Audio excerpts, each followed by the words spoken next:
Bon. Alors, optique astronomique et observation des planètes, optique astronomique et observation du ciel profond. Alors, c'est un sujet qui n'est pas forcément très courant, parce qu'on a un peu tendance à dire il faut un télescope pour tout observer, le télescope polyvalent, le télescope magique. En fait, il existe le télescope magique, mais il est difficilement compatible à tous les usages, essentiellement à cause de son encombrement et à cause de son prix. Donc il va falloir faire quelques compromis et surtout essayer de ne pas faire de bêtises en succombant à la tentation des marchands du temps, on va dire. Parce que les tentations sont nombreuses. Alors évidemment, pour se fixer des choix, il faut quand même savoir sur quoi on part, il faut savoir connaître quelques rudiments d'optique, on va partir de l'ultra base mais rapidement. Et puis ensuite, il faut quand même réaliser que ce qu'on met derrière l'instrument, c'est un œil. Connaître aussi quelques rudiments en matière de physiologie de la vision. Et à partir de ça, il faut ensuite traiter de la matière première, à savoir les planètes d'un côté et leurs caractéristiques du point de vue lumière, contraste, résolution demandée, et de l'autre côté, les objets du ciel profond avec leurs caractéristiques identiques de luminosité, de brillance et aussi de résolution, parce que n'en déplaise aux gens qui disent pour faire du ciel profond, peu importe le faible grossissement, de toute façon, peu importe, ce qu'il faut c'est de la lumière, pas du tout. Dans les objets du ciel profond, il y a aussi moyen de faire de la résolution, de la haute résolution. Bon, ça c'est l'introduction, voilà, on passe. Alors pour ce qui est de l'optique tout à fait élémentaire, les voies sont très simples. En fait, il faut différencier deux types d'instruments, on utilise des réflecteurs et des réfracteurs, et des instruments qui sont à la fois réflecteurs et réfracteurs. Ceux-là sont plus rares.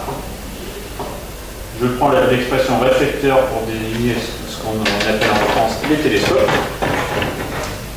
alors que les anglo-saxons, sous le terme de réfracteur, donc sur les termes de réflecteur, donc mettre tout ce qui est des dispositifs à réflexion, donc les télescopes chez nous, et sous le vocable de réfracteur, tous les instruments à réfraction, c'est-à-dire ce qu'on appelle chez nous les lunettes astronomiques. Et le terme générique global de tous les instruments d'observation pour les anglo-saxons, c'est télescope. Donc quand vous lisez télescope dans une revue américaine, vous avez des lunettes, c'est pas forcément une lunette, c'est pas forcément un télescope Newton, c'est un instrument d'observation.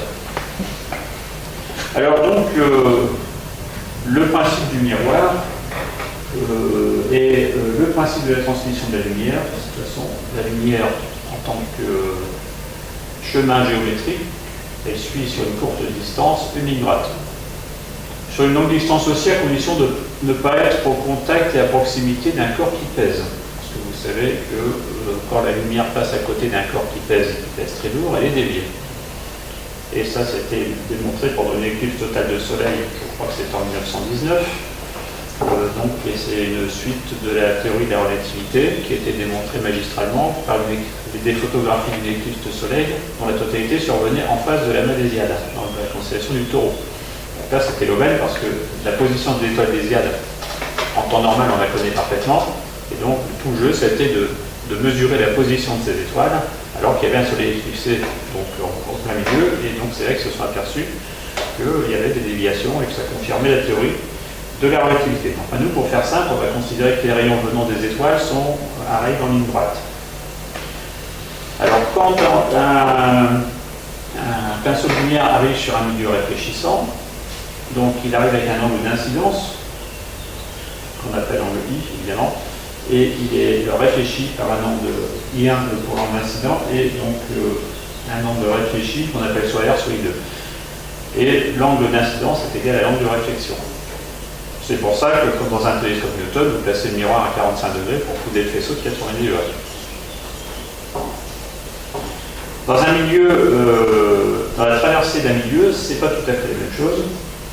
Quand vous avez l'angle d'incidence I1, donc du milieu numéro 1, et l'angle d'incidence I2 à l'entrée dans le milieu numéro 2, la course des rayons va être dictée par ce qu'on appelle l'indice de réfraction des deux milieux.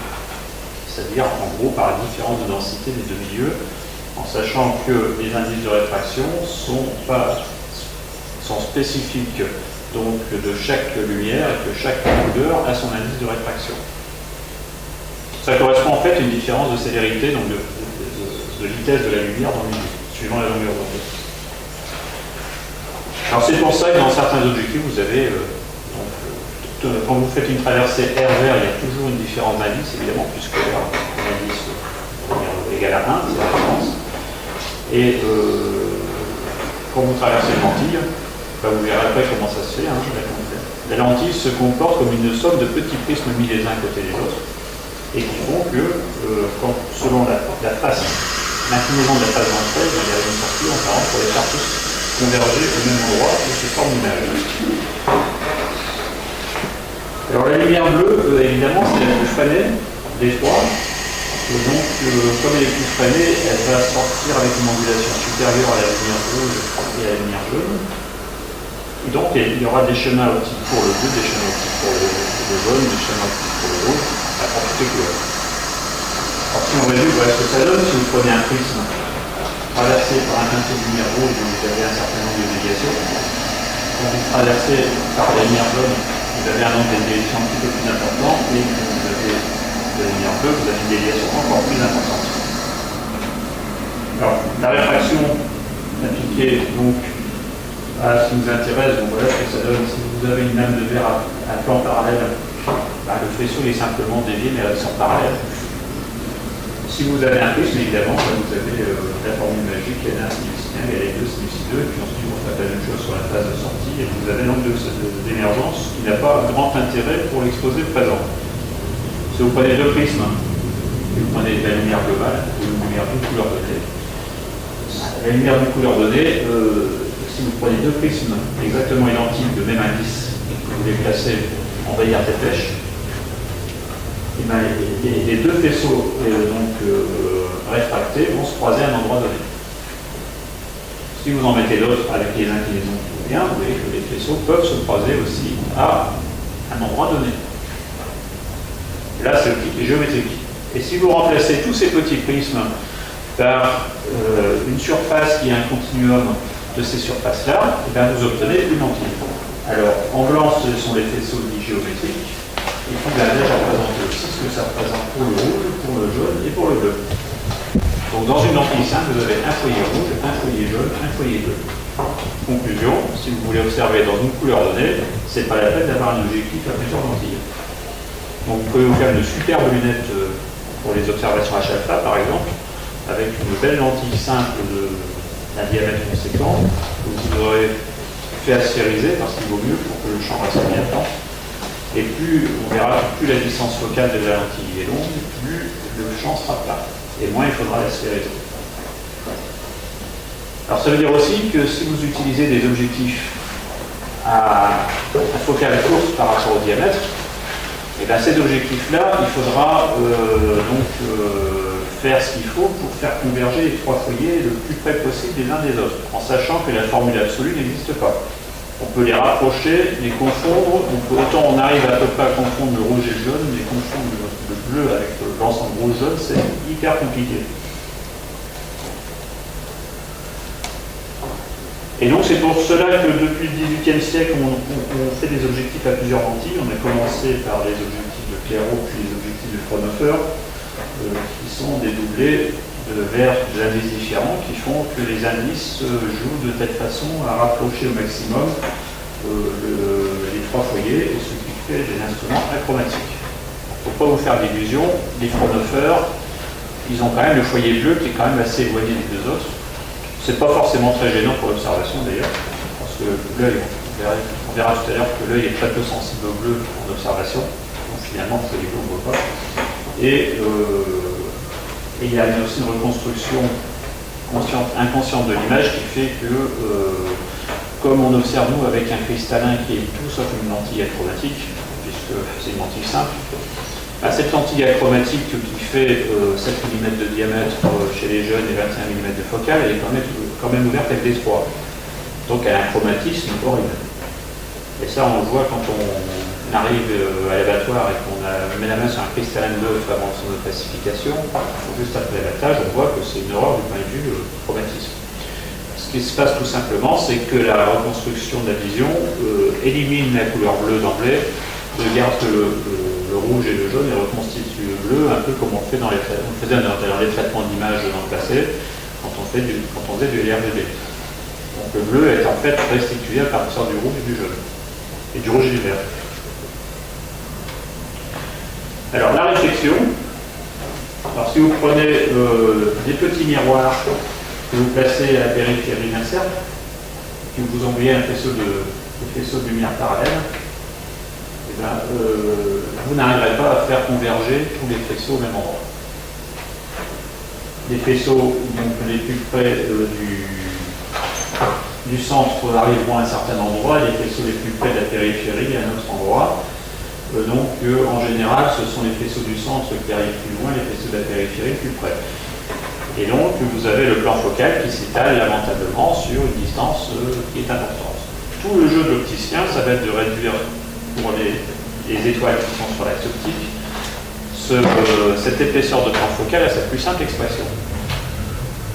Pour cela, on utilise une formule optique qui est la parabole, enfin le paraboloïde de révolution, qui est en fait, on prend la serre, on l'étale un petit peu plus, et on recule les miroirs qui sont en distalité par rapport à l'axe, et on arrive à faire converger du mieux qu'on peut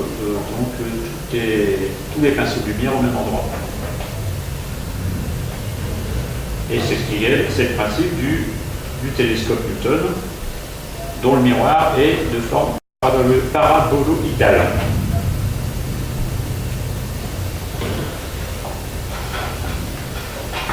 Alors évidemment, comme la perfection n'est pas de ce monde, ce qu'on demande, c'est d'avoir un déphasage, parce que quand on est sur une forme optique géométriquement parfaite, le paraboloïde fait que quand vous avez la lumière qui arrive d'une étoile, toute la lumière, c'est que la lumière est une onde, donc toutes les ondes partent en phase, c'est-à-dire comme ça, en même temps, se réveillent. Et quand vous avez une parabole parfaite, c'est quand chacun des rayons va taper la surface de la parabole, il va arriver toujours en phase au foyer. Donc, ce qu'on qualifie le lambda, le fameux lambda des opticiens, c'est le déphasage.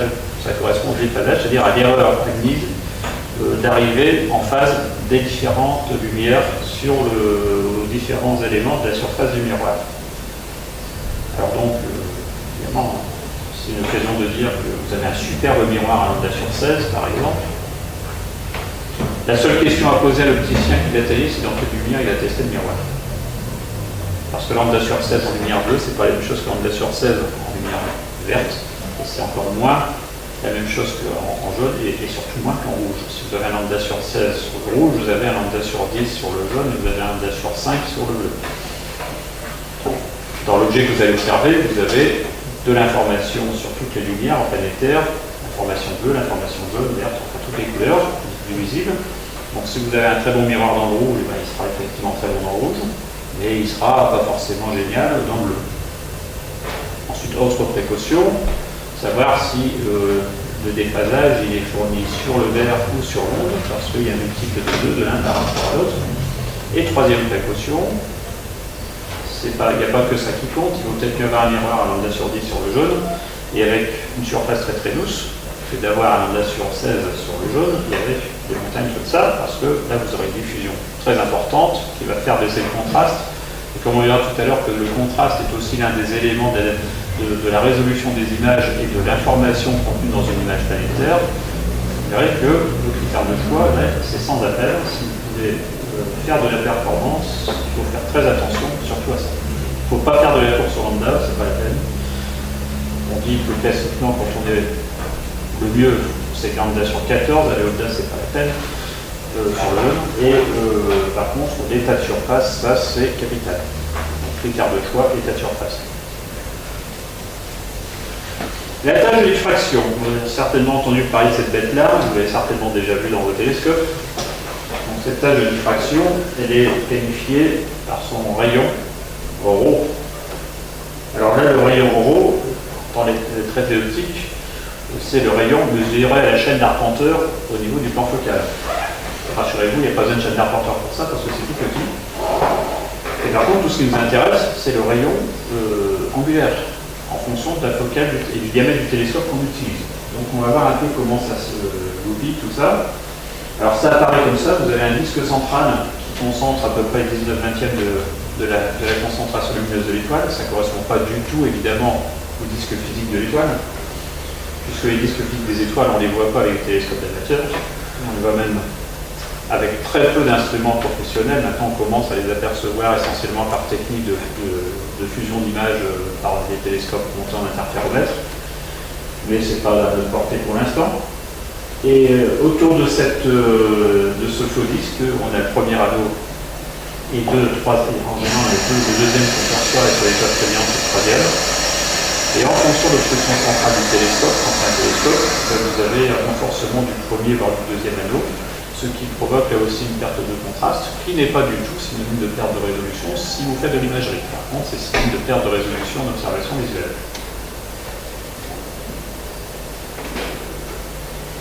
Alors tout ça, ça remonte aux travaux d'un Anglais qui s'appelle Eric, qui s'est attaqué au problème. En fait, c'est encore une conséquence de la nature ondulatoire de la lumière. Donc en fait, c'est quand les ondes vont taper une surface pleine, une surface inclinante, une surface réfléchissante, une surface, et donc ça arrive par transmission sur un réfracteur. Là, c'est toujours cette histoire de mise en place qui provoque ce genre de choses.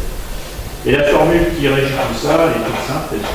On dit que le rayon d'attache de diffraction est égal à 1,22 multiplié par lambda qui est la longueur d'onde de la lumière divisé par le diamètre. Ça veut dire que le rayon d'attache de diffraction, pour le faire diminuer, il faut soit augmenter le diamètre, soit diminuer la longueur d'onde de la lumière. Et mieux faire les deux. Vous voyez donc tout de suite une résolution par lumière pour un instrument de diamètre donné.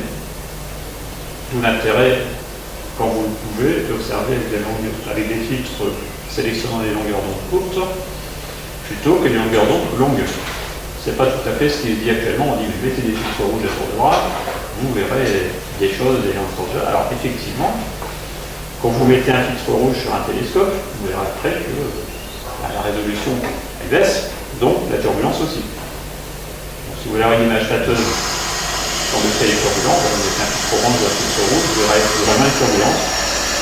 Mais peut-être qu'au moins ça vous permettra d'observer si la situation est complètement insupportable en lumière jaune. Alors maintenant, si vous avez un télescope très bien réglé et donc une absence de turbulence, vous voyez dans le bleu, dès lors que vous avez assez de lumière pour avoir le droit de l'enjeu, mais dès lors que ce n'est pas forcément toujours possible. Petite conclusion annexe. Quand vous faites la combinaison d'un télescope, vous voulez vraiment faire du perfectionnisme, prenez une étoile un peu plus brillante, en ce moment Altaïr ou Vega par exemple avec l'électrodiamètre, collez-y un filtre bleu et vous verrez que quand vous aurez la concentricité parfaite avec du lumière bleue, votre télescope sera une bête de course en lumière jaune.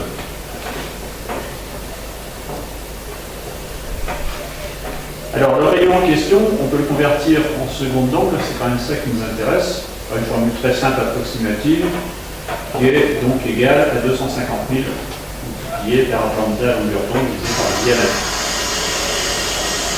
Et si vous voulez mesurer le rayon donc, à la chaîne d'Arpenteur sur le plan focal, vous avez toujours une formule qui est encore toute simple, qui est 1,22 multiplié par toujours cette même longueur d'onde, multiplié par le rapport exurgé de l'instrument. Ça veut dire que le rayon de la tâche de diffraction ne dépend pas du diamètre de l'instrument, mais de son rapport exurdé. Que le télescope soit ouvert à 3 qui fasse 200 mm de diamètre et qui fasse 1 mètre de diamètre, le rayon sera le même. Par contre, ce qui va changer, c'est la focale. Ce qui veut dire qu'avec votre télescope de 200 mm ouvert à 3, ben, le rayon, l'angle sous-tendu par le rayon sera d'un rayon constant sur 600 mm de focale, que si vous êtes avec un mètre ouvert à 3, ce sera le même rayon sur 3 mètres de focale. Ce qui veut dire que l'image de l'étoile, du faux disque, sera beaucoup plus fin vu dans un télescope de 1 mètre de diamètre que vu dans un télescope de 200 mm de diamètre, les deux étant ouverts à 3. Et c'est ça qui fait le pouvoir séparateur.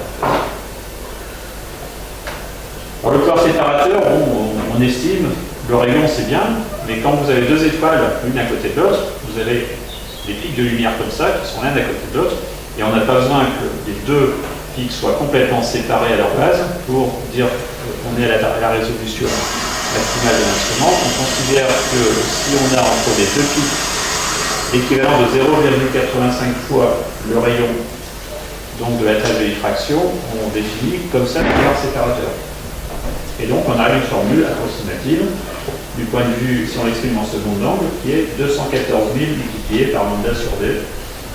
Et lambda, vous l'exprimez comme vous voulez, et d, le tout c'est d'utiliser les mêmes unités en fait entre lambda et d. Il ne faut pas vous tromper de zéro sur le diamètre si vous exprimez lambda comme on fait en micromètre. Sur le milliard jaune, le lambda c'est 0,55 micromètre.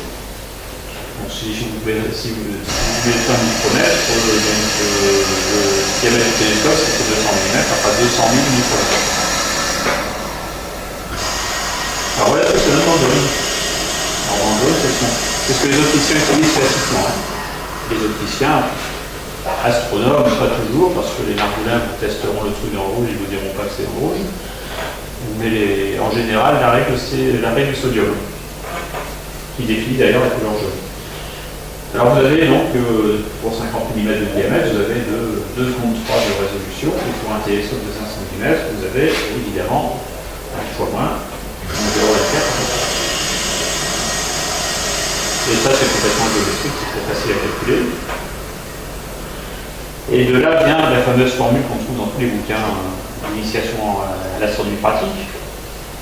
Les deux plus intéressants d'entre eux étant bien sûr avec des étoiles de Pierre Bourges et évidemment l'ouvrage dont il s'est inspiré pour le rédiger avec Jean Lacroix, qui est le manuel pratique d'astronomie du Lucien Rudeau.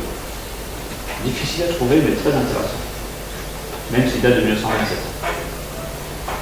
Alors le pouvoir séparateur exprimé en second angle est égal à 12 fois le diamètre de l'instrument exprimé en centimètres.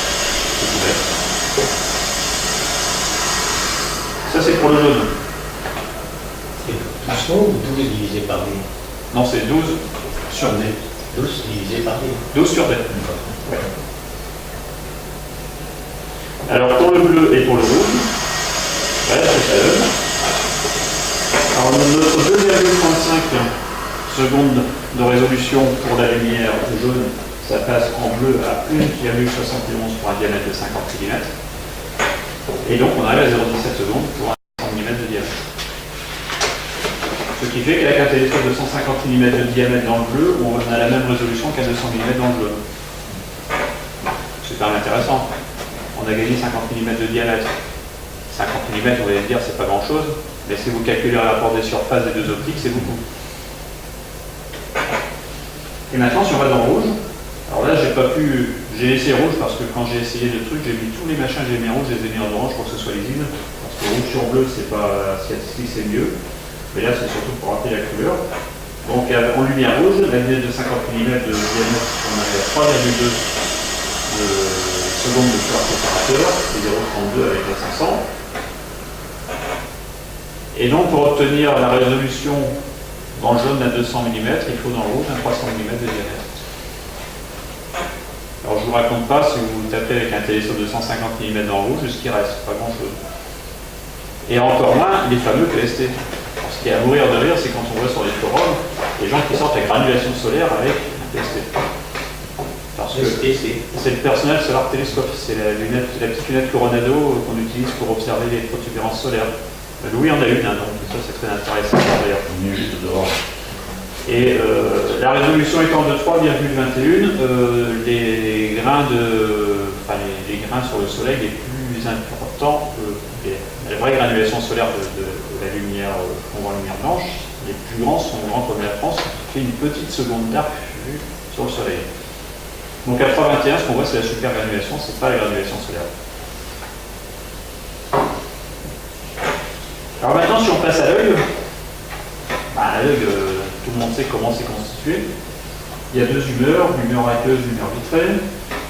On a un système optique avec une hélice qui est le système de diaphragme qui permet de réguler l'entrée de la lumière en fonction de l'intensité lumineuse.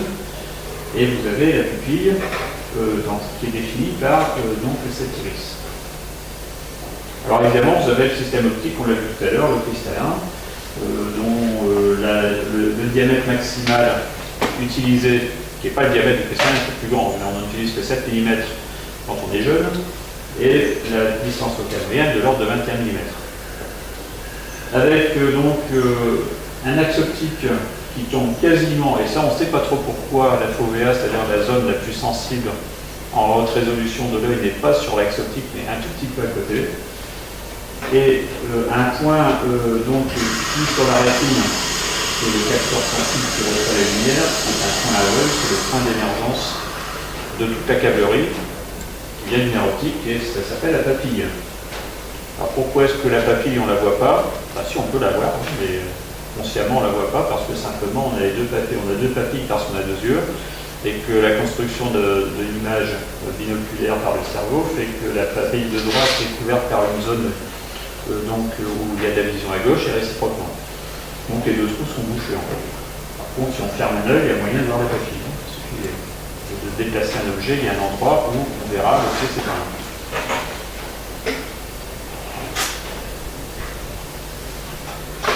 Alors évidemment, plus vous allez avoir de lumière, plus vous allez exciter tout le beau monde, en sachant que la rétine est formée constituée de deux types de cellules avec des répartitions bien spécifiques et d'acablerie bien spécifiques. Alors, je ne vais pas vous faire un concours de physiologie de la vision avec la rhodopsine et toutes les cellules ganglionnaires qui font les liaisons d'os, ça paraît très simple. Et on va définir l'acuité visuelle. L'acuité visuelle, tout le monde qui est passé à l'armée, c'est ce que c'est que l'acuité visuelle. Elle est considérée en moyenne comme étant égale à 1 minute d'arc.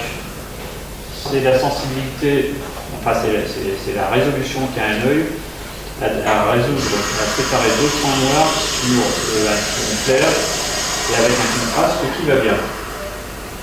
Parce que le contraste serait très important. Donc en l'occurrence, ce sont deux points noirs sur fond blanc avec un éclairage normal. Et ce pouvoir séparateur il suffit parfois, mais il suffit simplement par la dimension des cellules rétiniennes qui sont chargées de les séparer. C'est comme dans une caméra CCD, vous avez des caméras à petits pixels, vous avez des caméras à grands pixels. Si vous mettez une petite focale devant une caméra à grands pixels, la résolution sera beaucoup moins que si vous mettez une petite focale devant une caméra à petits pixels. Ça s'appelle l'échantillonnage. L'échantillonnage de l'œil, il fait que entre deux points, il y a 1 minute, on peut mettre 1 minute, on peut mettre une cellule. Le véritable échantillonnage que nous on utilise en imagerie, c'est 1/3 en image. C'est-à-dire qu'on considère que pour avoir la résolution est définie par 3 pixels entre deux points image. Dans l'œil, c'est 1 pixel par point image, donc c'est vraiment le minimum. Alors évidemment, tout ça c'est bien gentil, mais les cellules rétiniennes, c'est des petites choses fragiles. D'ailleurs, de nombreux ophtalmologues disent qu'un œil humain n'est pas fait pour vivre 100 ans, c'est pour ça que les vieillards sont faits à l'œil. Mais le sort est accéléré par un certain nombre de maladies qu'on connaît, le diabète, l'hypertension, l'artériosclérose, les rétinites, qui sont en fait des dégénérations de la rétine, le glaucome, qui est l'hyperpression dans l'œil, donc ça écrase les cellules, les myopies très sévères, parce qu'en général se terminent par un glaucome et par des décollements de rétine, et la maladie de Thornton, qui est une maladie vasculaire dégénérative des petites cellules, des petits vaisseaux. À ça, on peut en ajouter d'autres qui ne sont pas des maladies et qu'on peut gérer. Parce qu'il y a 3 situations où on a la rétine qui est mise à mal, et l'altitude, on va dire au-dessus de 2000 mètres. À peu près. Sauf problème cardiaque existant, pas existant. Ça veut dire quoi? Ça veut dire que si vous voulez faire de l'observation visuelle, on n'a pas besoin d'aller à la cime de la Bonnette, au col du Restefond, à Château-Renard ou très haut en altitude. Pourquoi? Parce que le gain que vous allez avoir en information de par la qualité du ciel, vous allez le perdre par la perfusion de la rétine. Et le meilleur compromis, c'est entre 1500 et 2000 mètres. Donc ici, on n'est pas loin d'être à 150 mètres. Parce qu'on est juste au-dessus ou au-dessus de la courbe d'inversion, donc on élimine déjà pas mal de pollution, et on n'est pas encore trop altéré par le défaut de perfusion d'oxygène de la rétine.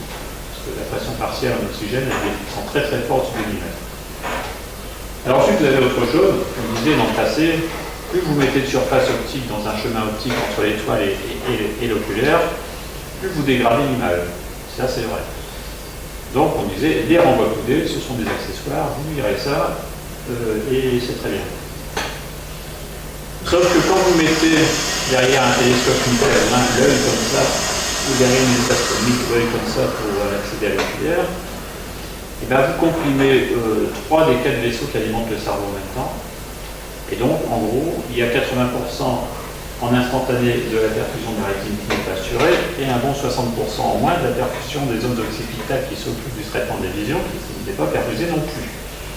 Même si dans le cerveau, il y a un gigantesque rond-point qui s'appelle le polygone de Willis, qui permet la redistribution. Mais si 3 des 4 axes sont barrés, il n'y en a plus qu'un seul qui se charge de tout irriguer, et la vision, c'est pas ce qui est irrigué en priorité. Donc, vous avez des pertes de résolution, de pouvoir séparateur et de sensibilité aux lumières qui est assez catastrophique. D'ailleurs, vous pouvez faire le test. Vous prenez une carte de référence avec une dynamique du lit. Vous pointez les étoiles que vous voyez avec le renvoi coudé ou avec un télescope Newton, où là on a toujours l'œil soit vers le bas, soit en position normale, soit un petit peu vers le haut mais sans plus, et en tout cas pas du tout vers le haut si vous avez un télescope à 2 portes oculaires, ou alors un Dobson assez égal parce que le porte oculaire est toujours horizontal. Là vous n'avez pas ce problème-là. Mais vous verrez que si vous faites le test avec les flexions du cou, vous allez perdre 2-3 magnétiques facilement.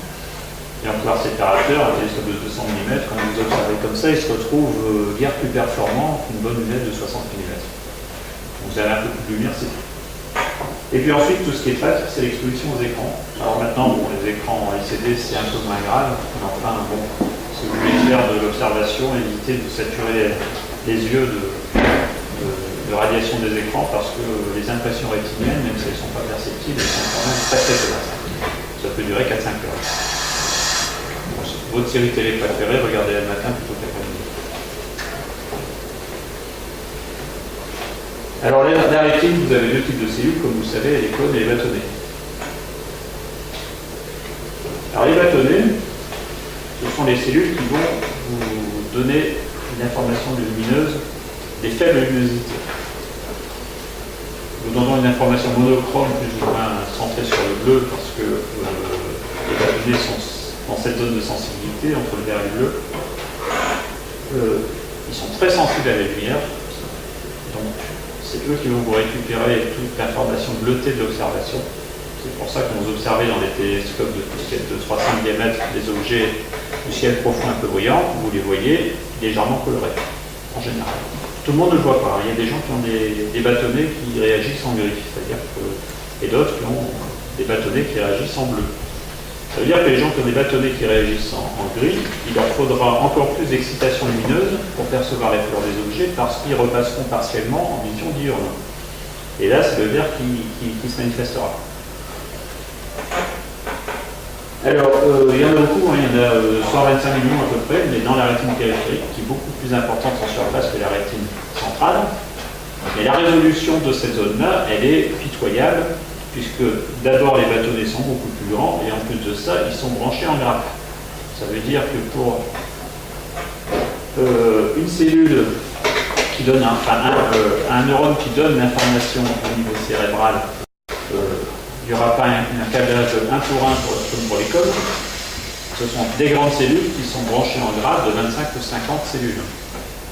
Donc c'est très sensible à la lumière, c'est comme les capteurs CCD, ce sont des grands pixels, donc ils reçoivent beaucoup de lumière en surface, donc ils sont sensibles à la lumière.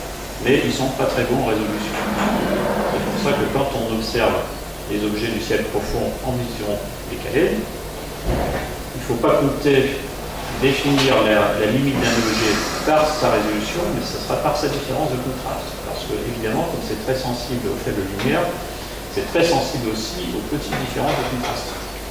Quand vous dessinez un objet du ciel profond, nébuleux, et que vous ne repassez pas en vision diurne, vous travaillez l'éducation oculaire de se faire sur la perception des limites de contraste, en gros des isototes, et pas du tout sur la limite géométrique comme on voit sur les planètes, un tourbillon sur la surface de Jupiter, ou comme dans d'autres, certains ont vu, des canaux à la surface de Mars. Donc, celles-là, ce sont des cellules de l'observation du ciel profond, elles ne sont pas faciles à maîtriser.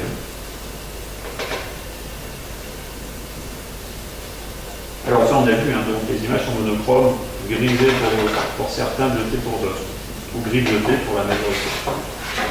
Alors l'icône, c'est tout à fait autre chose. L'icône, on va dire que c'est la webcam de l'œil.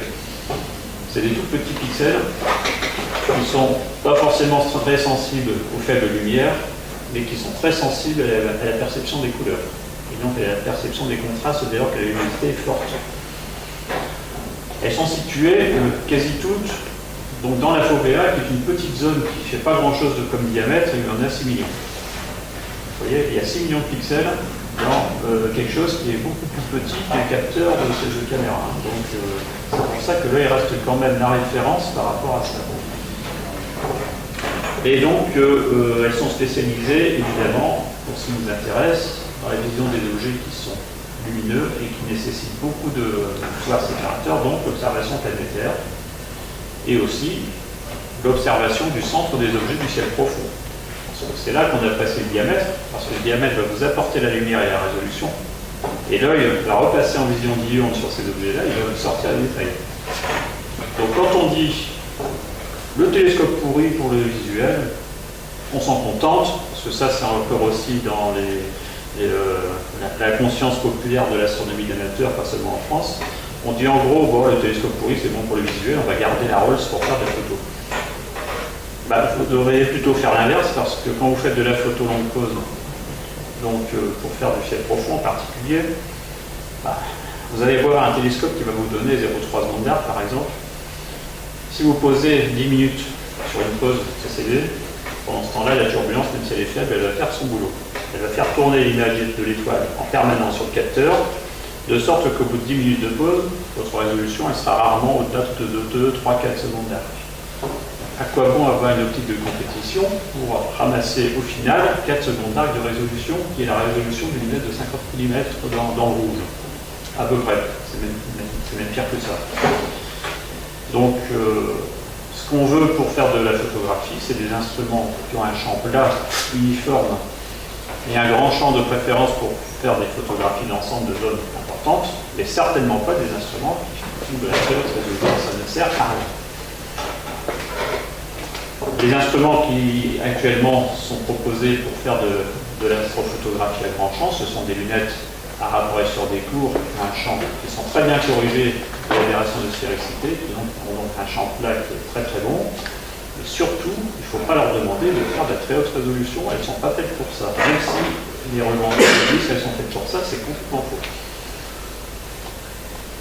Alors donc, par rapport aux cônes, ils sont activés par pas mal de lumière, et ce sont ces cellules-là qu'il va falloir travailler et éduquer pour sortir de l'image non seulement la partie résolution, mais aussi la partie contraste.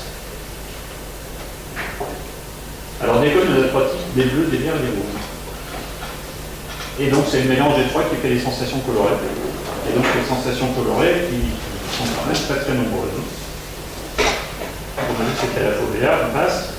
Alors sensibilité relative dans le spectre de ces cellules, vous voyez que les cônes rouges sont pas loin de 600 nanomètres. Les verts sont à peu près à 530, 540, à 550, il y a le jaune qui est composé à partir de ces trois couleurs fondamentales, et le bleu qui est quand même très marginal, un petit peu autour de 400 grammes. Et vous avez les bâtonnets autour de 500. Donc en vision nocturne, vous avez essentiellement les bâtonnets qui vont répondre. Pourquoi? Parce que la sensibilité lumineuse donc des bâtonnets, elle est à peu près l'équivalent de celle des cônes rouges. Et ces bâtonnets sont centrés entre le bleu et le vert. C'est pour ça que donc, la sensation, si vous avez un petit peu de cônes bleus, parce qu'il y a aussi des cônes bleus qui se baladent dans le maritime périphérique, qui sont rares, mais il y en a un. Et si vous avez les bâtonnets donc juste à côté, ça explique pourquoi vous avez cette coloration caractéristique de l'observation nocturne. Alors là, petit aparté, l'œil en vision nocturne, c'est donc un instrument qui répond très bien au bleu vert. Pas du tout ou très peu au rouge.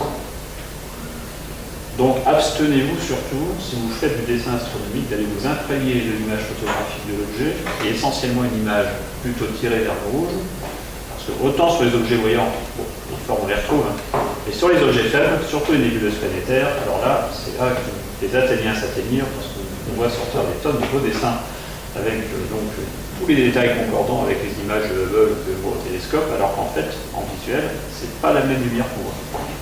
C'est complètement différent. Donc il n'est pas du tout choquant sur un dessin nébuleuse planétaire de voir complètement autre chose que ce montre la photo.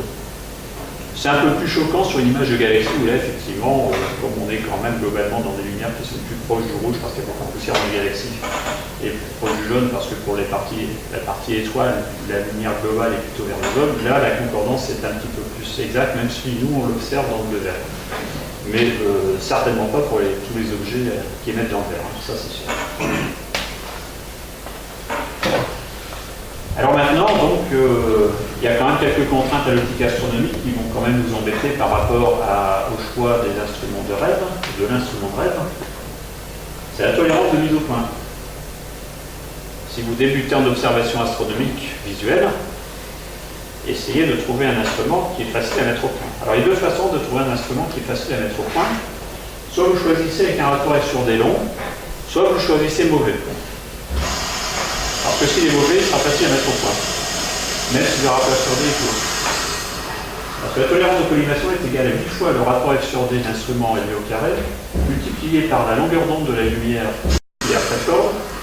De deux choses une, soit vous arriverez à le mettre au point, et à ce moment-là, vous pouvez vous dire que votre optique n'est pas inoubliable, soit le très fort sera incapable de vous le mettre au point parce qu'il passera la zone de l'exoplanète, et à ce moment-là, vous semblez porte-à-faux.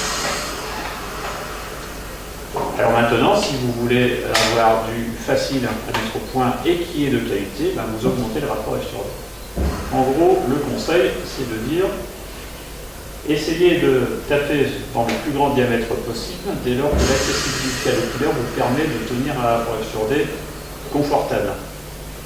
Et n'acceptez les rapports F sur D courts que si le diamètre vous empêche, pour des raisons d'accessibilité oculaire, d'avoir un F sur D.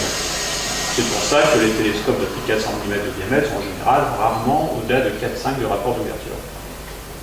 Mais à la limite, si vous avez un télescope de 250, ça ne sert strictement à rien de choisir à 4 ou à 4,5 d'ouverture, puisque si vous choisissez à 5 ou 6, vous arrivez encore, bon an mal an, à le caser dans une voiture si vous vous déplacez, et si vous êtes à poste fixe, qui fasse 1,50 m de long, c'est pas un problème pour l'accessibilité à l'oculaire. Alors là, j'ai fait du transport en commun pour venir ici à la Drôme. Mais si je n'avais pas fait de transport en commun, j'aurais ramené un télescope de compétition que Pascal Tamburini m'a donné parce qu'il était parti au Géo avec, il n'avait pas trouvé de preneur, il était prêt à le laisser là pour les encombrants. Il m'a dit, attends, les encombrants, je viens les faire à ta place.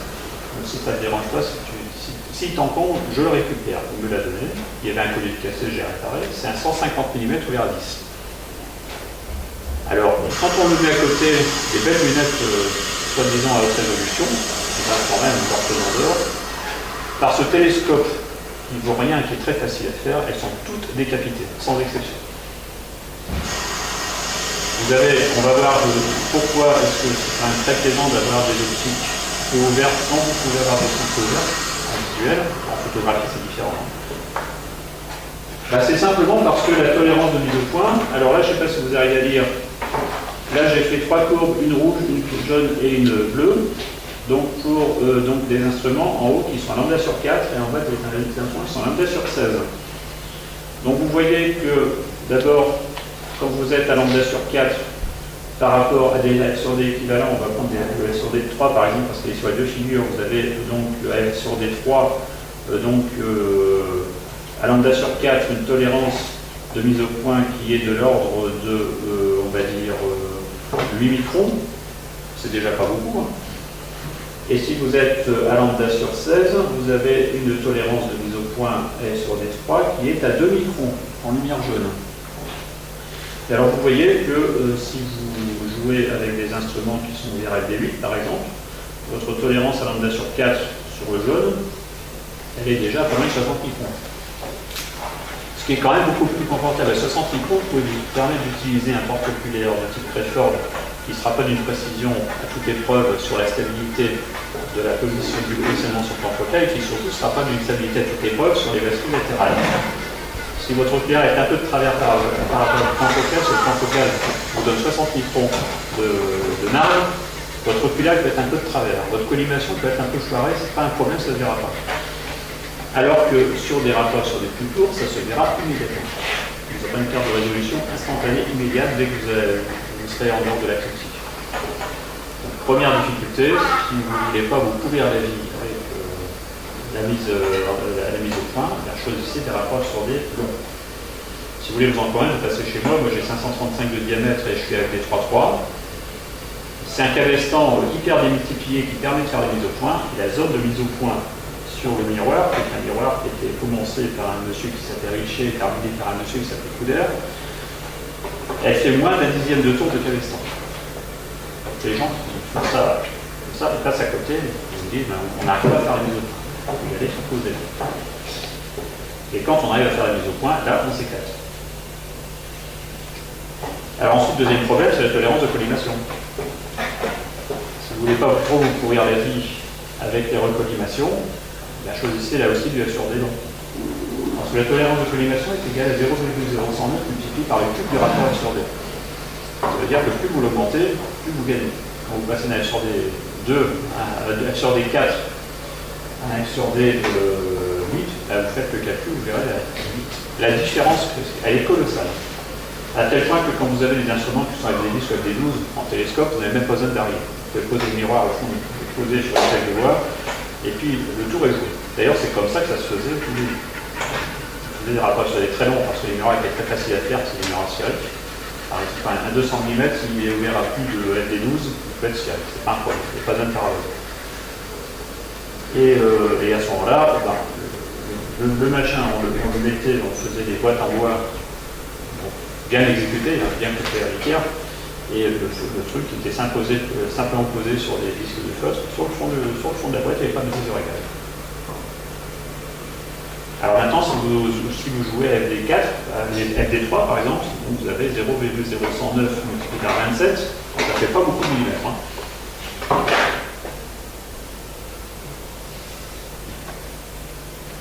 Alors, donc, là vous avez le rapport F sur D en F6, vous avez la tolérance en millimètres. Vous voyez qu'à 0,3, FD3, vous n'avez pas des quantités de millimètres, vous avez même, combien on va dire, 0,2 mm. Tout compris, Tout compris, c'est-à-dire y compris les jeux latéraux des miroirs. Ça veut dire que c'est très difficile de maintenir collimatés ces instruments-là, même s'ils sont montés dans des tubes serruriers. Il faut vraiment peaufiner et il est même très prudent, moi c'est ce que je fais sur lui, c'est-à-dire que j'ai des listes de calage pour le transport.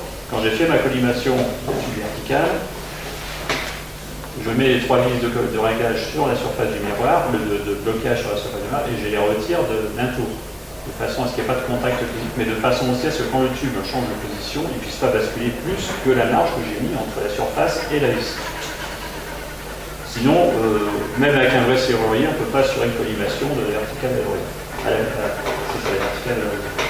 Alors par contre, vous voyez, avec des vis, vous avez la marge, 11 mm. Donc là, vous pouvez faire tout ce que vous voulez. Alors la coma, qui est aussi un problème pour l'observation à haute résolution, la coma est simplement générée par l'aberration de spéricité induite par l'inclinaison des rayons quand ils arrivent au plan focal.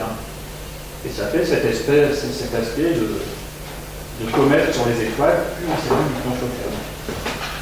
Parce que, évidemment, comme là on est en situation non géométrique d'utilisation du miroir, le déphasage apparaît même sur un miroir parfait.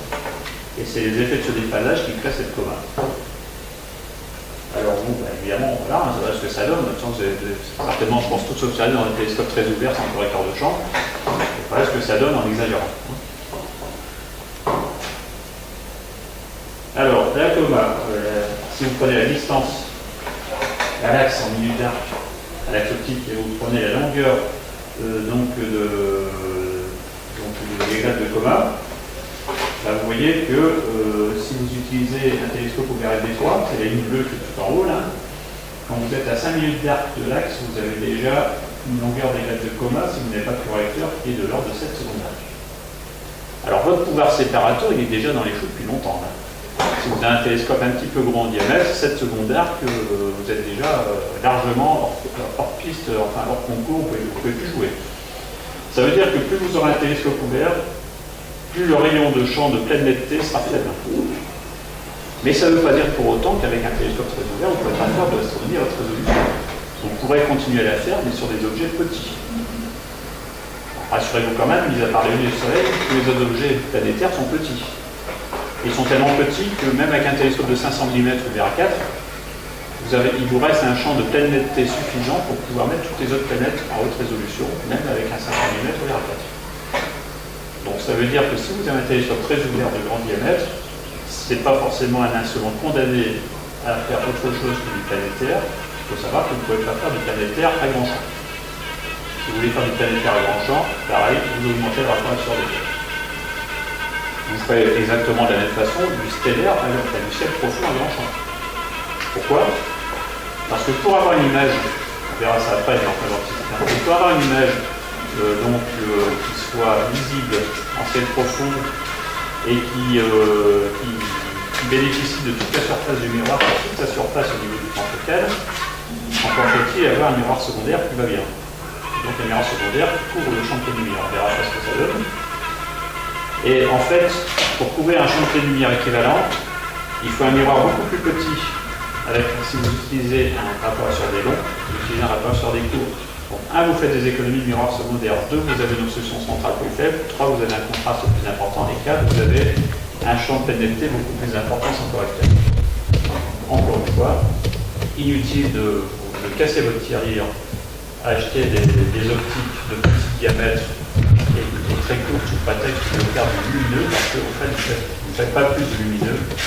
Quand vous avez un télescope de 200 mm ouvert à 4, et vous regardez une galaxie grossie 200 fois, vous aurez autant de lumière dans les yeux qu'avec un télescope de 200 mm ouvert à 10 et le même grossissement de 200 fois. La différence entre les deux, c'est que l'image au télescope LDI sera beaucoup plus belle parce que beaucoup plus piquée dans les coins sans optique complémentaire. Elle sera beaucoup plus contrastée de base parce que le miroir secondaire sera plus petit, l'obstruction centrale plus petite, et vous aurez beaucoup plus de facilité à mettre au point et à régler le deuxième télescope que le premier, qui sera une source d'ennui perpétuel. Alors la commode pouvoir séparateur, donc voilà ce que ça donne. Si vous prenez la distance en millimètres et que vous avez la longueur radiale d'attache de l'aberration issue à la commode, bon, en gros c'est ce qu'on a vu. Voilà. Alors le champ de lumière. Vous vous souvenez des télescopes pour les plus anciens d'entre vous? Bon, je crois qu'on a tous à peu près le même âge, à peu de choses près, donc on se souvient tous du télescope Tout l'univers, qui est paru dans les années 60 dans une revue qui s'appelait Tout l'univers, où il y avait la description de la construction d'un télescope. Alors, on disait dans le télescope Tout l'univers, un télescope, le principe c'est ça. Vous avez la lumière qui rentre, qui va taper sur le miroir primaire, le faisceau qui va se concentrer donc en avant du miroir primaire, mais comme on ne peut pas mettre l'œil à cet endroit-là, on met un miroir secondaire et qui renvoie les lumières sur le solaire. Alors là, on a tout gagné, parce que là, on construit comme ça un télescope qui a le plein diamètre qu'à un seul endroit sur l'exotique. Et dès qu'on s'en écarte, il perd du diamètre. Pourquoi? Simplement parce qu'il suffit de construire les rayons inclinés de part et d'autre. Et on s'aperçoit que quand on construit les rayons inclinés de part et d'autre, on rate deux zones périphériques du miroir, sur les périphériques du miroir. En fait, on rate un anneau de miroir. Alors on a l'ombre du miroir qui se projette sur le centre, bon, ça on ne peut pas faire autrement. On a un anneau de miroir qui disparaît en périphérie. Qu'est-ce qu'il vous reste? Pas grand-chose. Si vous mettez un miroir souvent, certes l'obstruction centrale sera plus importante, mais vous allez récupérer une surface beaucoup plus importante en périphérie. Il ne faut pas oublier que les centimètres de votre miroir en périphérie, en captation de lumière, sont de très loin les plus importants. Il vaut mieux perdre 1 cm au centre du miroir en diamètre, par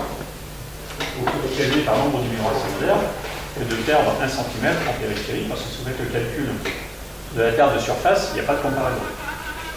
Donc c'est pour cela qu'il faut faire très attention à ça sur la conception de vos télescopes.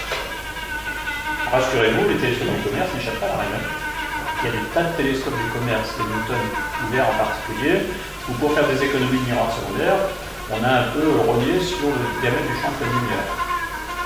Alors, on va dire que ça ne se voit pas trop si vous observez une galaxie qui fait 10 minutes d'arc de diamètre et que votre télescope il a un champ de lumière de 30 minutes, pas de problème.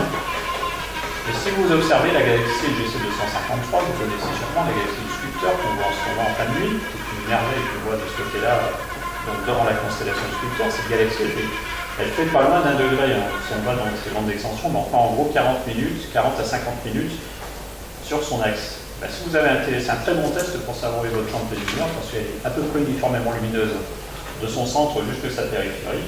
Si vous voyez une extinction marquée sur la périphérie des bras de la galaxie, c'est que votre champ de pleine lumière, il n'est pas de 50 milliards. Alors on dit classiquement que pour faire du ciel profond, l'idéal, si vous voulez caser, donc, alors ça, là aussi on peut rentrer dans le détail. Le diamètre du champ de pleine lumière, ce qui conditionne pour vous choisir, c'est le diamètre de votre pupille en observation nocturne. Parce que c'est le diamètre de votre pupille en observation nocturne qui va dicter le grossissement minimal que va pouvoir vous donner votre télescope. Et le grossissement minimal donné par votre télescope va correspondre à un champ d'oculaire.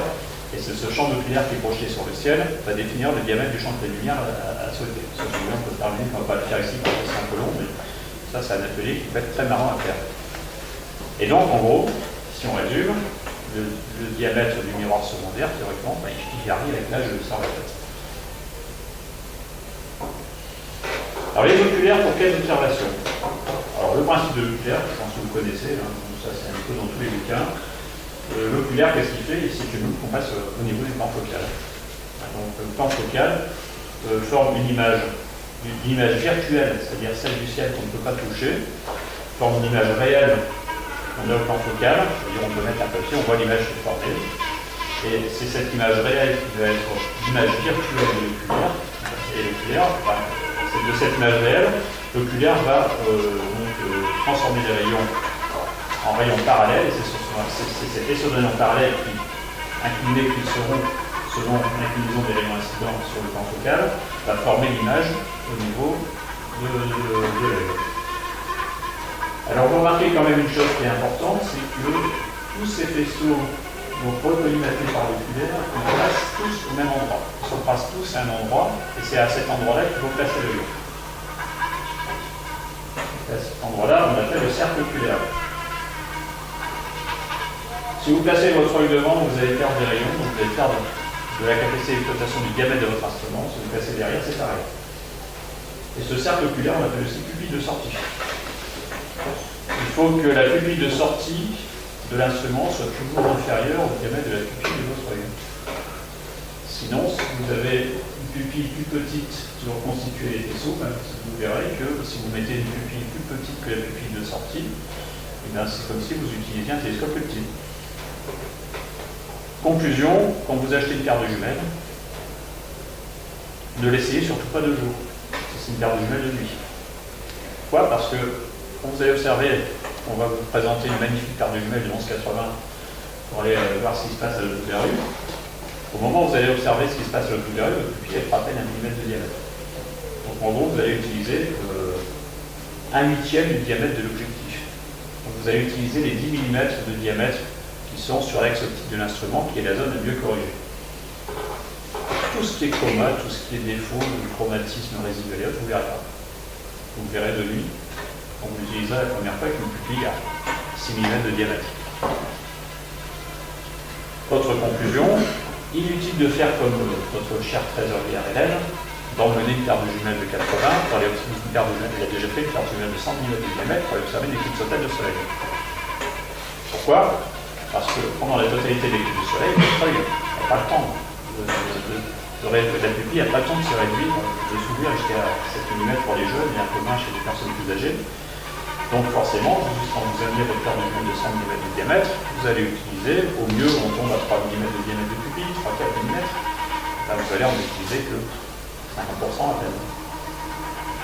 Donc si vous ne voulez pas trop vous charger, une 8-30 ça fait tout à fait l'affaire. Maintenant, si vous voulez vous offrir le spectacle du siècle visuel pendant l'éclipse totale de soleil, vous mettez dans le noir 10 minutes avant la totalité, vous allez perdre la paire d'entrée, tant pis, et quand tout le monde commence à applaudir, vous regardez, et là, effectivement, là vous pouvez utiliser une paire de lunettes de 100 mm de diamètre, parce que votre pupille, elle sera pas loin des 6 mm, et là vous aurez une couronne comme jamais de votre vie vous en avez vu une. Et vous aurez une paire de sortie aussi, comme jamais de votre vie vous en avez une, parce que votre œil, c'est très occupé à l'obscurité, il va se prendre le flash avec un éblouissement beaucoup plus important que quand on le fait classiquement en essayant de rien rater. Donc voilà, sur le choix des jumelles, pareil, ça dépend de l'âge. C'est pas la peine de prendre des jumelles de 11,80 quand on a 70 ans. Des 10,50, ça suffit largement, vous verrez la même chose.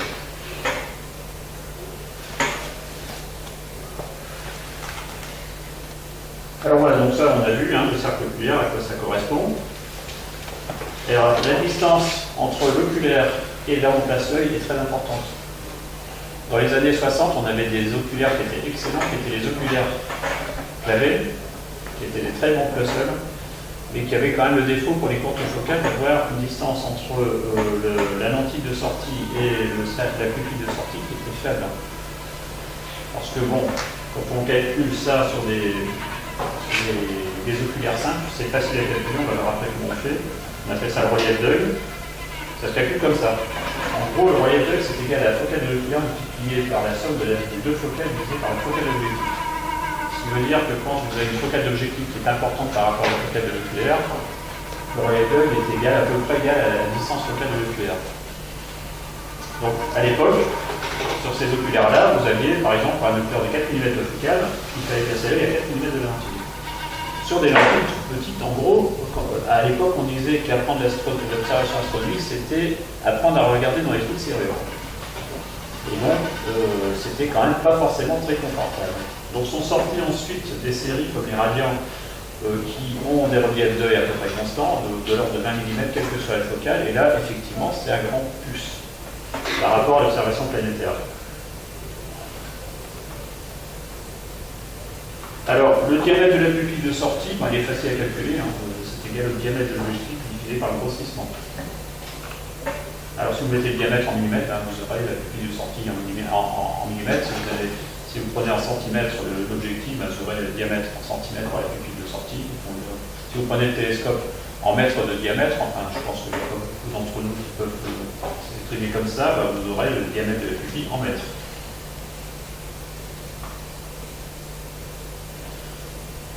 Alors, les exigences pour la qualité d'un oculaire, retenez une chose qui est très simple, c'est que plus vous avez une focale longue, plus vous pouvez vous contenter d'oculaires simples.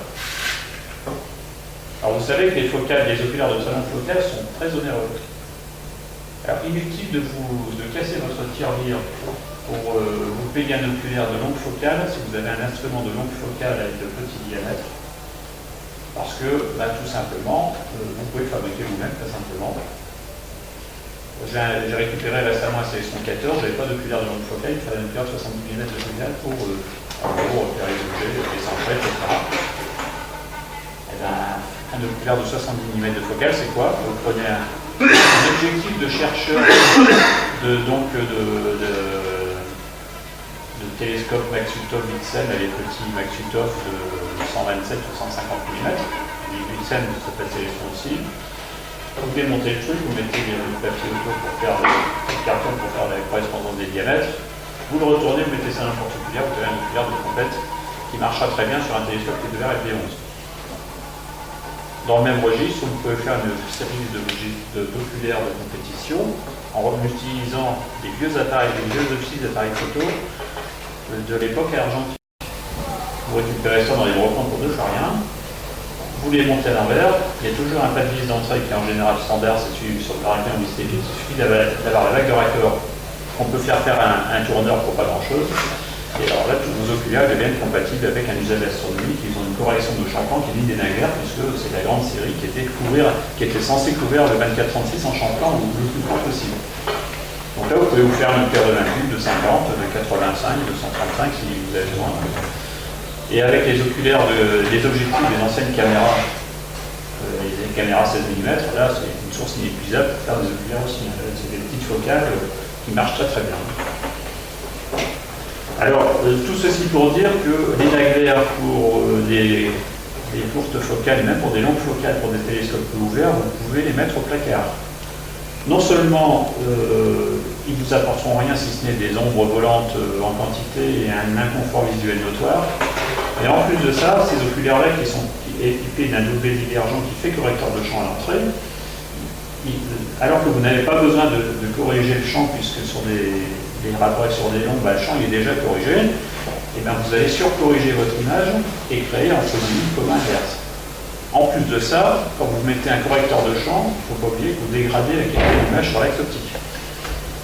Ça veut dire aussi que quand vous observez des planètes avec un télescope très ouvert, quand vous jouez dans le champ de luminosité naturelle du miroir, qui est de 2-3 minutes d'air pour un télescope de 400 mm ou R4.5, le correcteur, vous l'enlevez. Et sur cette zone-là, vous pouvez utiliser des oculaires ultra fins. Ce n'est pas la peine de sortir l'inagueur pour faire 1000 fois de grossissement sur un télescope ouvert à 3 ou à 4.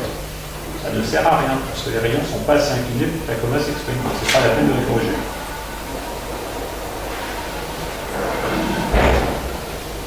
Alors, à l'inverse, si vous utilisez des télescopes de gros diamètre et qui donc sont très ouverts, là, évidemment, pour faire du champ, il faut avoir des oculaires très bien corrigés, donc ceux que vous connaissez. Les naguères, les éthos, c'est tout ce qui s'ensuit, et tant pis pour le portefeuille.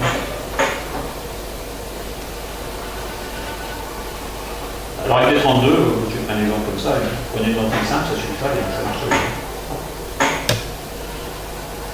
Voilà, alors ensuite, pour l'observation planétaire, donc là on joue sur la résolution. Alors le pouvoir séparateur, donc on l'a vu, le filtre bleu, si vous pouvez utiliser le filtre bleu. Alors rassurez-vous, on l'utilise rarement, pourquoi? Parce que le seul objet où on peut l'utiliser, c'est la Lune. Les autres objets ne sont pas assez lumineux pour pouvoir encaisser du filtre bleu au grossissement qui va bien pour obtenir la résolution maximale de l'instrument. Et sur la Lune, plutôt que de mettre un filtre polarisé, un filtre UV neutre et autres, là vous allez gagner en résolution, vous allez aussi gagner en turbulence et vous allez aussi gagner dans l'art d'apprécier la perfection de votre collimation. Ça on a vu, donc un petit rappel, 12 sur D pour la lumière jaune, 8,5 sur D pour la lumière bleue, 17 sur D pour la lumière rouge. Et donc par rapport au grossissement résolvant, donc dans l'expression des 0,00, c'est-à-dire 128 multiplié par le diamètre et divisé par la longueur d'onde de la lumière, ça vous permet d'avoir un grossissement résolvant 3,5 fois le diamètre de la lumière rouge, 5,1 fois une fois le diamètre de la lumière jaune, et 7 fois pour la lumière bleue, et pour des diamètres exprimés en centimètres. Ça veut dire que pour avoir la totalité de l'information de votre image planétaire, il vaut mieux taper du 7 fois 2. Donc voilà, donc la formule qu'on connaît tous qui est le grossissement résolvant est égal au diamètre divisé par 2, ça c'est celui qui donne la séparation d'une minute d'arc pour la résolution du télescope, donc qui permet de susurrer la résolution du télescope grâce à la résolution de l'œil. Ça ne suffit pas tout à fait. Donc par rapport, si vous voulez capter l'information du bleu, ce sera plutôt 0,7. Et encore, c'est pas fini, parce que bien une condition derrière qui n'est pas très connue des amateurs, mais qui pourtant est importante, c'est la condition d'Arnush, qu'on verra après. Alors là, oui, là j'ai mis le grossissement résolvant, qui est en gros, qui correspond à un diamètre de pupille de sortie de 1,4 mm, et ce, quel que soit l'instrument. Alors voilà. Et la focale qui vous permettra de l'obtenir, ce sera égal au diamètre de la pupille de sortie multiplié par le rapport F sur D. Ça, c'est pas très important. Alors le contraste. Le contraste, c'est quelque chose qui va moduler la résolution, la perception de la résolution. Parce que plus l'image est contrastée, plus vous allez voir les détails. Parce que plus votre œil aura de facilité à les sortir. C'est pour ça, alors ça cause des débats entre faut-il un gros télescope pour observer en planétaire ou faut-il un petit télescope pour observer en planétaire. On veut dire que de toute façon, quoi qu'il arrive, quelles que soient les conditions de turbulence, le gros télescope en montrera plus que le petit, parce que même si la turbulence détruit la résolution, la turbulence ne va pas forcément détruire le contraste. Donc dans les trous de turbulence, vous allez voir furtivement apparaître des petits détails, c'est le télescope qui vous apportera le plus de lumière et donc le plus de contraste qui vous permettra de les voir. C'est pour ça qu'il y a tout un débat là-dessus. C'est sûr, pour le confort de l'image, un petit instrument, c'est pas plus mal. Mais si on veut aller à la pêche aux informations et attraper l'information au moment où furtif où elle apparaît, c'est le télescope de gros diamètre qui aura la primeur sans aucune hésitation par rapport au télescope de petit diamètre.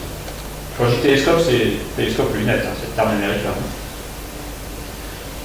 Alors, une chose qui est quand même bizarre, comment se fait-il qu'on perçoive la division de Cassini dans très bonnes conditions, même dans de bonnes conditions sur les anses de Saturne avec un télescope de 120-150 mm de diamètre, alors que dans les anses, la division de Cassini sous-tend un angle qui est de l'ordre de 0,3 secondes d'arc. et que le télescope de 150 n'est pas du tout fait pour séparer 0,3 milliards. C'est simplement parce que là, c'est le contraste qui joue. C'est-à-dire qu'il y a un tel contraste entre les deux anneaux voisins et sa division de Cassini que ça éteint un code. Et que donc, comme il y a un pixel qui est éteint, sur la représentation d'image, vous avez le pixel qui est éteint, donc la division qui est représentée beaucoup plus large qu'elle ne l'est en réalité. Alors ça vous permet d'éclater de rire quand vous voyez des superbes images réalisées par des gens qui font de la photographie astronomique à haute résolution, qui font tout pour vous représenter la division de Cassini sous l'aspect visuel qu'on a l'habitude de voir, donc une division de Cassini hypertrophiée par rapport à ce qu'elle est en réalité. Donc vous pouvez dire que si sur les mêmes images on voit les spots, on voit l'anneau de crête et tout ce qui s'ensuit, c'est que bon. Par contre, quand vous avez des images à haute résolution avec une division de Cassini ultra fine, là, en général, ce sont des images dont le traitement est fiable. Alors, donc, qu'est-ce que j'écris là? Oui, on peut voir très largement en dessous de la média. Donc, l'expérience la plus simple, c'est quand vous observez des câbles électriques à la campagne, à l'horizon, quand il fait beau.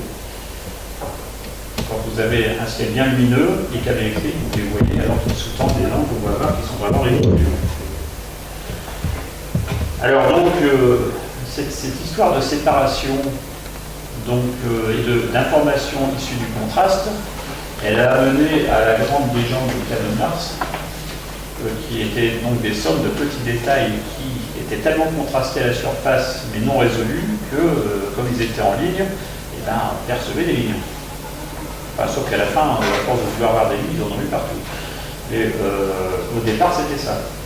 Quand Schiaparelli a fait ses premières observations des canaux de Mars, il n'y en avait que quelques-uns. Ça correspondait effectivement aux structures qu'on a découvertes ensuite qui étaient en alignement et qui provoquaient forcément l'impression que c'était des traits noirs.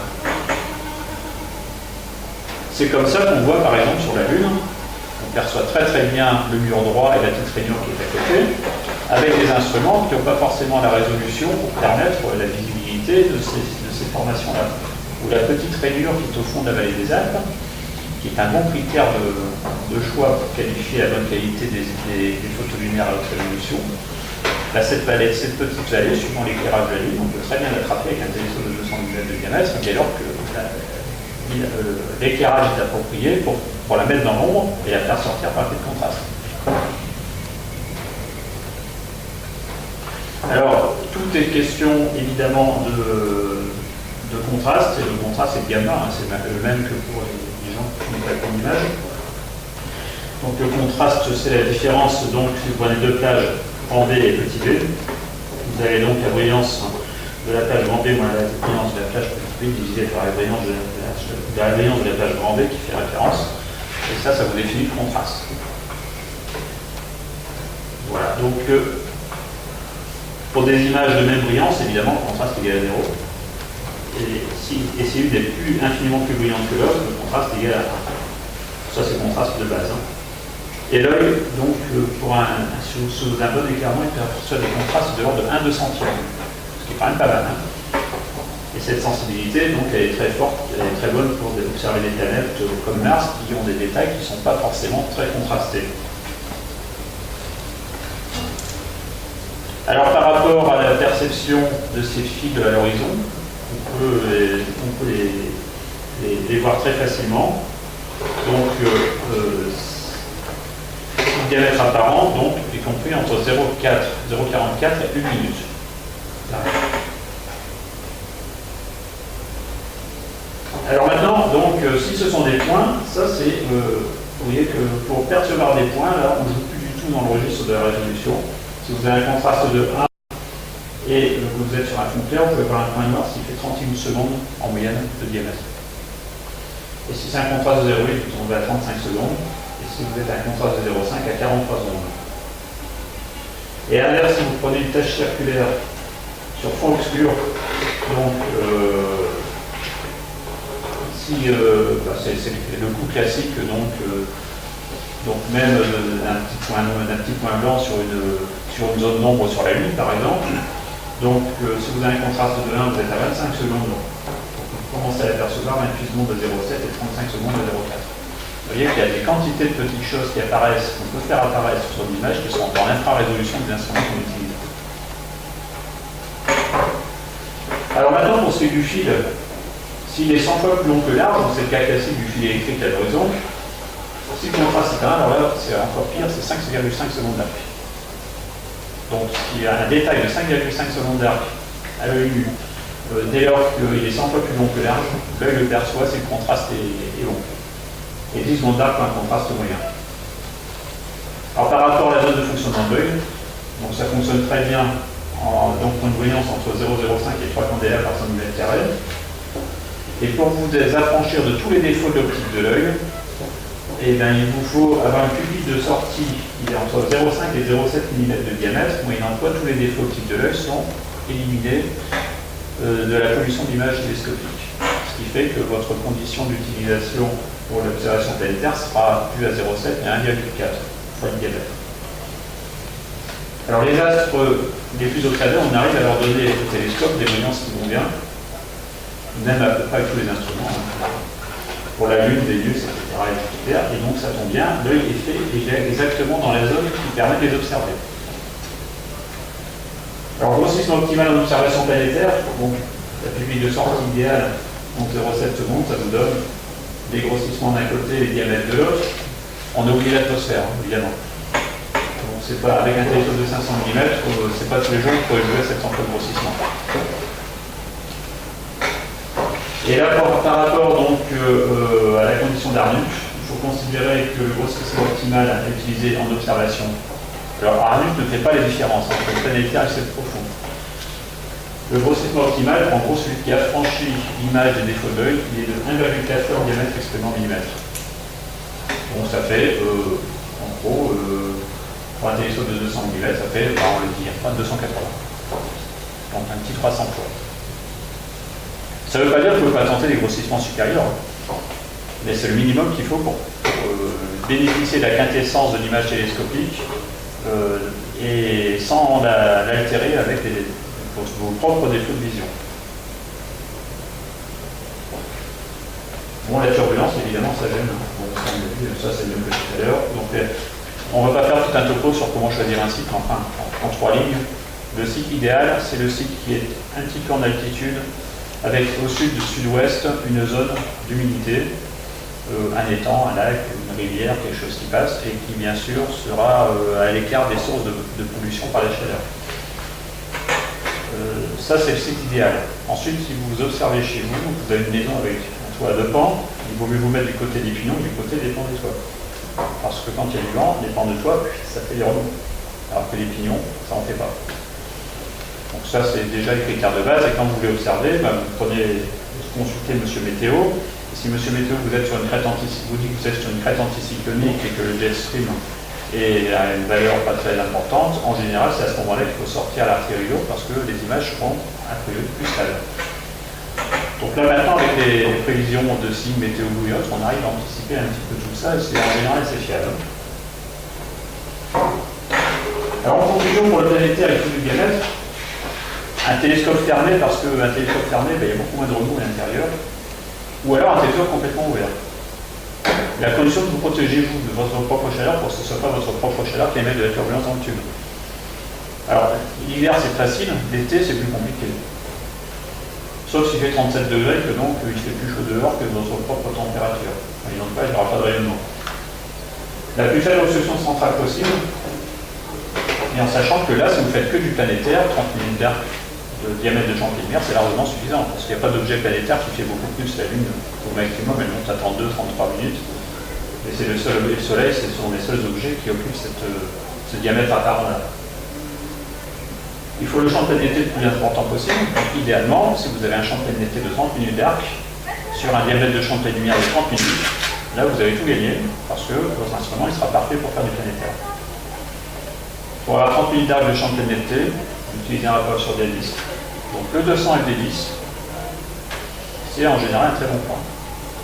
Peut-être plus le Newton que le Schmidt-Cassegrain. Le Schmidt-Cassegrain, de par la courbure de son miroir primaire, il y a quand même une aberration de spéricité résiduelle malgré la zénith, mais il y a quand même un champ de pleine netteté qui est quand même bien important. Et les oculaires font des grossissements à 1,4 fois le diamètre, avec évidemment un bon relief d'œil, et pas forcément des oculaires les plus chers.